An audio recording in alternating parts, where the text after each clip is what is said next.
今日同大家一齊去攞地墩睇下大浪西灣啊！今日呢條路線全長大約5.2公里嘅咋，不一樣嘅山頭，不一樣嘅靚景啊！出發之前記得嚟個全民 RSS 啊！like 我哋呢條片 ，share 我哋呢條片 ，subscribe 我哋個 channel 同埋 click 埋我哋個鐘仔咯喎 ！Let's go！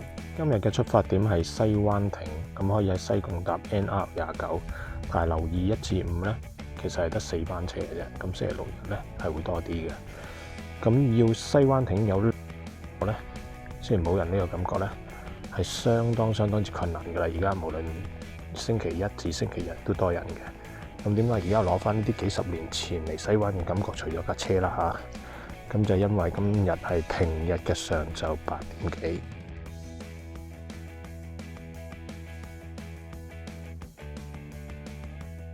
行完一段長樓梯，上咗嚟石屎路之後呢，就開始見到啲萬宜水富景啦。咁而初頭呢段石屎路呢，有一段時間呢，曾經係冇乜人行，都幾密嘅。但係而家呢，又通翻晒啦。咁沿途呢，你會見到就係好市正一條路，石屎路慢慢呢，就會有啲山路噶啦。上到啲開揚啲嘅位，望翻西灣亭啦，上咗一橛啦，再睇翻成條路。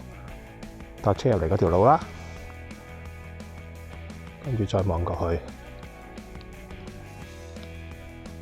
萬宜水庫嘅景色啦。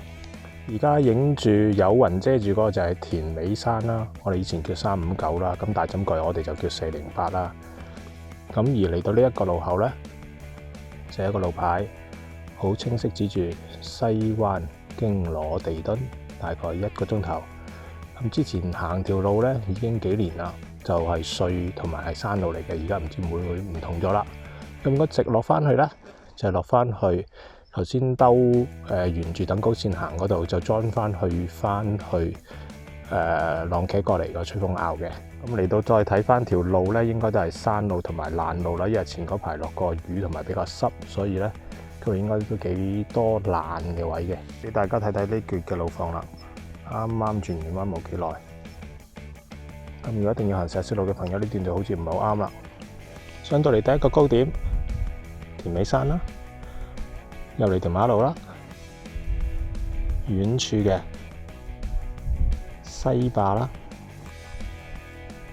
然後跟住再過去，成個萬宜水庫啦，嗰度幾熱門嘅琴渠石頂啦，再遠處花山啊嗰堆噶啦，已經係。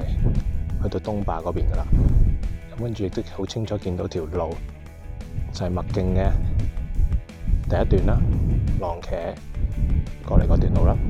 雖然好似有分岔路，但係估唔到沿途都仲有路牌，繼續向西灣嘅方向。咁攞地墩就唔係好高嘅啫，200幾嘅啫。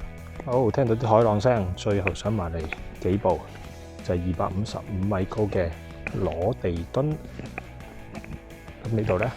應該，如果唔係大霧嘅話，係好靚嘅。當然而家都好靚啦，可以大家望一望。東灣大灣，我哋叫嘅 Snoopy 島，一路環迴過去。雖然今日就大霧咗少少，但係呢一個不一樣嘅山頭，咁樣靜靜望住個大浪西灣，都咪話唔正啊！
行咗一段時間啦，都係冇人嘅。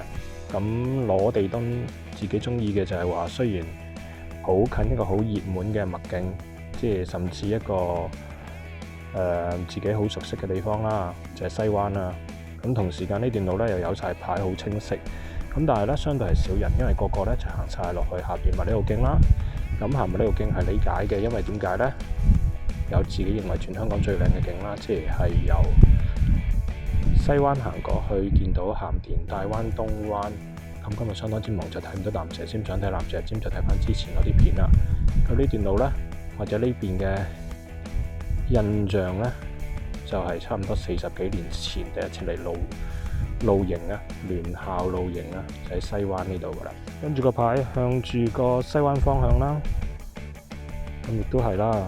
唔想講喺呢度講，咁你要綁條絲帶喺度，又有牌，又得翻一條路嘅情況底下，咁都係再勸大家唔好跟一啲主張綁絲帶嘅旅行隊啦。咁如果勸唔聽嘅，咁唯有嘅就係行動顯示啦。其實佢就唔想你識得條路，永遠佢係有個領袖嘅角色，一路要帶住你。咁所以如果你想自己都可以揾到不同嘅路嘅話呢，咁就自己作出選擇啦。呢度就係四疊潭嘅方向啦。一路過返嚟呢一邊呢，見到呢條好清晰嘅路，就係麓湖郊遊徑。上返去排下山邊，同埋出大枕蓋邊嗰條路。啱啱頭先行咗啲比較斜啲嘅路啦，咁如果唔行慣嘅朋友應該會要好慢噶啦，跟住就駁返一段，又有返樓梯級啦。但係原來唔夠呢幾級之後呢，又係去翻呢啲路嘅。嗱，由於今日都比較大霧，同埋前嗰排濕啊，啲路比較跣同爛嘅，咁大家揸住兩支棍，着對防跣啲嘅跑山鞋或者行山鞋就會比較適合啲啦。咁就唔好諗住着波鞋行呢啲路啦，淨係聽住啲竹俾啲風吹嘅聲啦，跟住再聽埋出邊嘅海浪聲啦。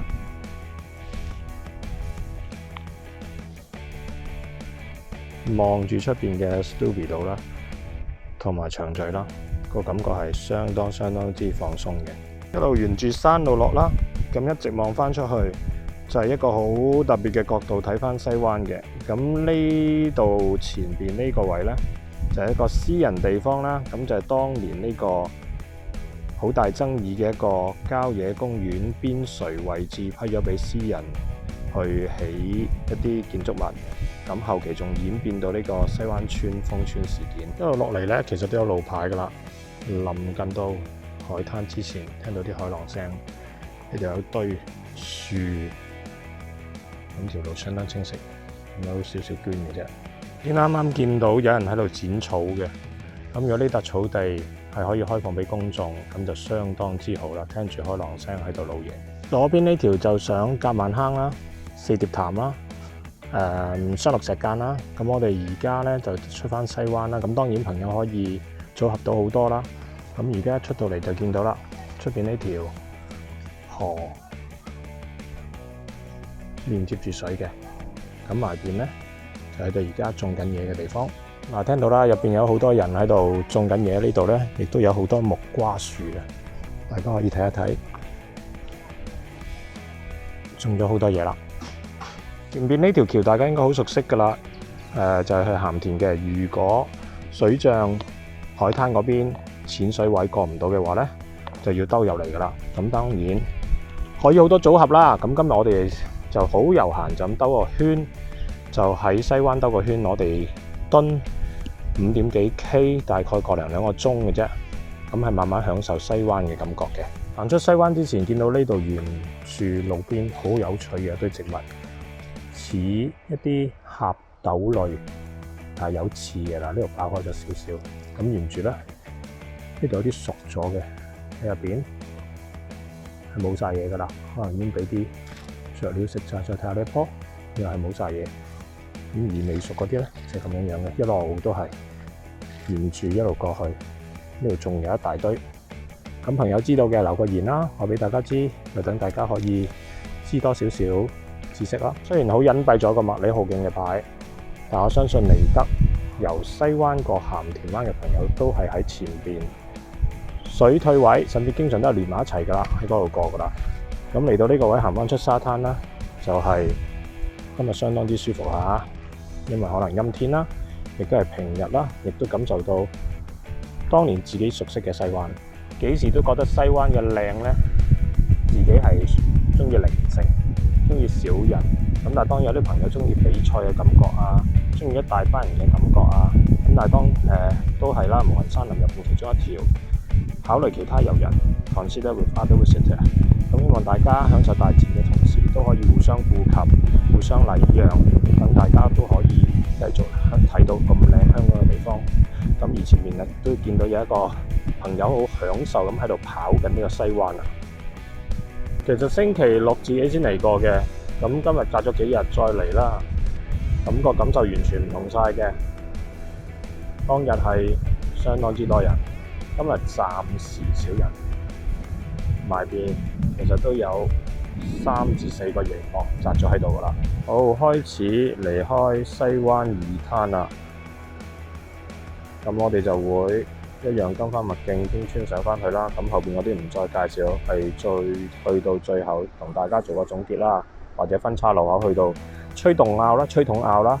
頭先講錯咗係吹風坳嘅，成日將呢兩個撈亂咗，一個吹筒坳，一個吹風坳。吹風坳就係以前西灣亭所講嘅位，吹筒坳嘅就係講浪茄過嚟落嚟個位。沿住吹筒坳一路行上嚟，而家做埋個總結啦。其實今日電路相當之短，5點幾 K 頭先講過噶啦。咁純粹就係上一上羅地墩，一個比較少人經嘅地方。咁其實就係由西灣亭開始直上去，亦都可以兜翻呢一條裙邊嘅路翻去啦，沿住等曲線。咁另外嘅就係話，當然大家唔夠喉可以繼續啦，但係講咗提供積木俾大家一路砌。咁繼續多謝大家支持呢個頻道，訂閱、分享、推廣呢個無痕山林。多謝大家。爛到值2.5粒星嘅羅地墩，官方預測2個鐘頭都就行得完啦，但係大家要休息下、影下相，可能就要3個鐘頭噶啦。如果你要出發嘅話，記得要留意我哋個小錦囊啊。第一，雷暴警告，3號風球或以上就唔應該上山啦。第二，要留意天氣嘅。第三，應該要根據你嘅能力而作出合適嘅路線選擇㗎。第四，應該要有同伴隨行嘅。第五，應該要有合適嘅行山裝備㗎。第六，好重要㗎，一定要帶足夠嘅食水啊。第七，唔好留低垃圾同埋任何人為嘅標記，係包括絲帶嘅。最後係希望大家上山之前可以熟悉無痕山林嘅守則啦。如果中意我哋呢條片，又或者仲想跟住我哋走上不同嘅山嘅話呢，記得要幫手喺隔離一見到個 logo 訂閱我哋部車互動天地啦。因為多你哋一個訂閱，我哋多好多動力去繼續做片噶。記得要留言話俾我哋知，仲有咩山想睇想行。下個山頭見。